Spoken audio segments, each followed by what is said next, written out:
High ஆமாம், இதுதான் நம்ம ரூமு, ஸ்டேஜுக்கு பேக் சைடு ரூமு. இப்போ தான் ஊழியத்தை முடிச்சுட்டு இது கொஞ்சம் ரிலாக்ஸ் பண்ணுற இடம். சரி, இப்போ தான் முடிஞ்சு.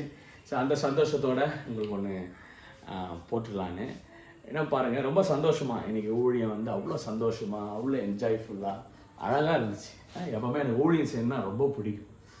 அந்த கடவுளுடைய மினிஸ்ட்ரி செய்யணும் அவ்வளோ சந்தோஷம். ஸோ அந்த சந்தோஷத்தோடு உங்களுக்கு ஒன்று சொல்லிடலான்னு. என்ன அப்படி பார்த்தீங்கன்னா, பாருங்கள், ஊழியத்தை விட ஊழியக்காரங்க ரொம்ப முக்கியம். ஆமாம், ஊழியத்தை விட ஊழியக்காரன் ரொம்ப முக்கியமாக இருக்கு. எப்படி பாஸ்டர் சொல்கிறீங்க அப்படின்னு கேட்குறீங்களா? நான் இதை எவ்ரி மேன் ஆஃப் காடுக்கு நான் பேசுகிறேன், எல்லா ஊழியக்காரருக்கு நான் பேசுகிறேன். ஆல்ரெடி ஊழியம் செஞ்சிட்ருக்கலாம், இல்லை அப்கமிங்கில் லீடர்ஸ் வரலாம், யார் வேணால் இருக்கலாம். ஸோ எல்லாருக்கும் தான் நான் பேசுகிறேன். என்னென்னா பாருங்கள், ரொம்ப வருத்திக்கிட்டு ஊழியம் செய்யணும்னா இல்லை. வேதவசனம் இப்படி சொல்லுது, என்ன சொல்லுது? தமது ஊழியக்காரனுடைய சுகத்தை விரும்புகிற கர்த்தருக்கு மகிமை உண்டாவதாக.